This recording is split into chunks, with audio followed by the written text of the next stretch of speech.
Good morning everyone. Today we are going to discuss about postcolonialism. So what is postcolonialism? Postcolonialism theory is a theory reverse to the theoretical and critical observation of past colonies of the Western authority and how they connected and interact with the rest of the world. Postcolonial theory primarily concerned with the political, economic, historical, and social impact of European colonial rule around the world in the 18th through the 20th century. Postcolonial theory seeks to critically critique what happens when two cultures clash and one ideologically considers itself superior and takes domination and control over others. These are some influential critiques of postcolonialism. Edward Said was born in 1935 in Jerusalem and passed away in 2003. He is one of the most important cultural critics of the late 20th century. He is also a Palestinian-American scholar, critic, and writer. Other than that, talking about writer, he is the author of Orientalism book 1978 that has been highly influential in post-colonial studies. Moreover, talking about Orientalism that written by Edward Said was designed to show that the academic world was closely connected to the system of political power. Said was seeking to prove that academics had, in effect, collaborated in the West domination of the East. In Orientalism, Said is concerned overwhelmingly with conformist administrators and scholars who express an uncritical affiliation with the dominant mode of Western representation of the non-Western world. Then, scientific discipline producing specialists in Oriental languages and cultures.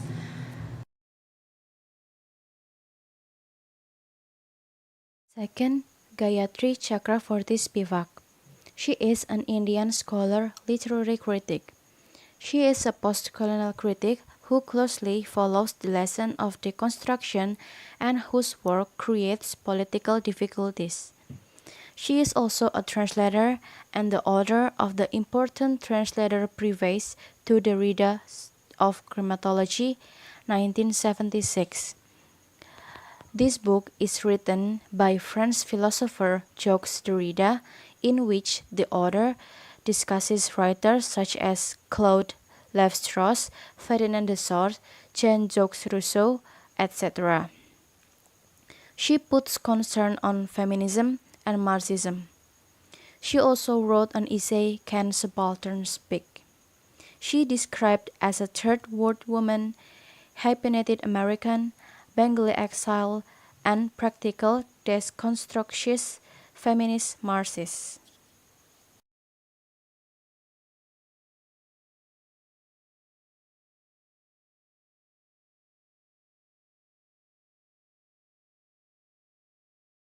These are some of Spivak's works. First, In Other Worlds. Second, Three Women's Texts and a Critique of Imperialism. And the third, Can the Subaltern Speak? These essays combine an interest in deconstruction and Marxism with an opposition against patriarchal structures. Especially for the essay number 3, Can the Subaltern Speak? She puts lots of attention to the problems of gender and subaltern identity and her development of a feminist perspective to the political and cultural condition of colonial and post-colonial societies.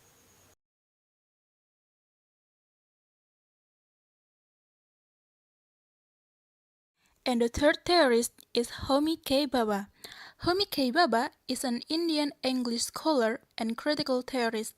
He is the N. F. Rothenberg Professor of the Humanities at Harvard University. Bhabha's writings, entitled as The Location of Culture, are characterized by his promotion of the ideas of colonial ambivalence and hybridity and by his use of aesthetic terms and categories to mobilize an analysis of the terms of intercultural engagement within the text of the empire. The concepts of hybridity, ambivalence, and mimicry were developed when Baba found out that colonial discourse is remarkably split, fissured, and flawed. The colonial power was never stable, so those dominant ideas did not have absolute authority. The unpredictable effect of the colonial discourse made the colonists feel anxiety because they felt that the colonized was not completely subservient to the colonizer.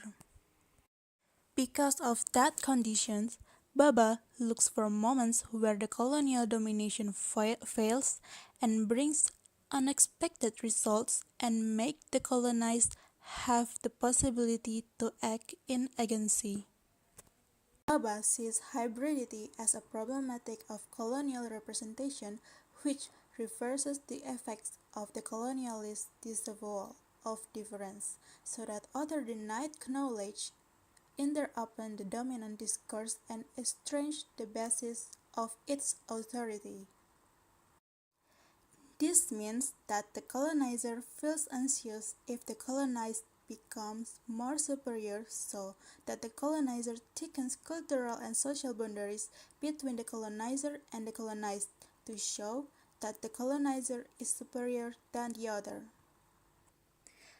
And if there are moments of civil disobedience within the disciplines of civility, it means signs of spectacular resistance. And the next concept is ambivalent. Ambivalent is the idea to see culture as consisting of opposing perception and dimensions. In terms of colonial discourse, the colonizer wants to produce compliant subject who reproduce its assumptions, habits, and values, that is mimic the colonizer, but instead it produces ambivalent subject whose mimicry is never very far from mockery. But on the other hand, if the colonizer succeeds in transforming the colonized into what was expected, there would be other problems that would allow the colonial discourse to lose their dominance. And according to Baba, anxiety about ambivalence stems from a deep-seated contradiction in the process by which the other is constructed, a basis of fundamental contradiction which open colonial discourse to the possibility of fracture from within. And the last concept is mimicry.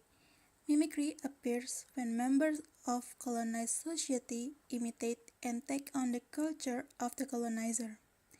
In the essay of Mimicry and Man, the ambivalence of colonial discourse, Baba examines the physical mechanism of this process of representation to tease out the ambivalence of the project that produce colonial subjects which are almost the same but not so quite.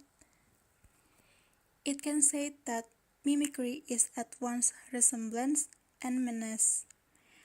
Baba also view mimicry as resistance, although it is not always done when conscious.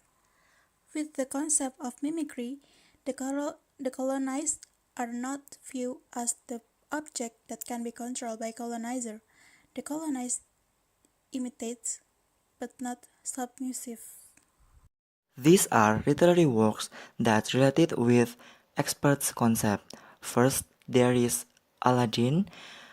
I know we all loved Aladdin as kids, but it's basically a huge Orientalist fantasy that's depictions of Arabs was racist from the extreme poverty to the idea of a bloodthirsty Arab man and the submissive yet seductive Arab woman that is Jasmine. So Aladdin is related with Orientalism from Edward Said. Then there is Daniel Defoe, Robinson Crusoe, that related with Homi Bhabha's concept. Finally, we are in the end of the presentation. Thank you for watching and goodbye.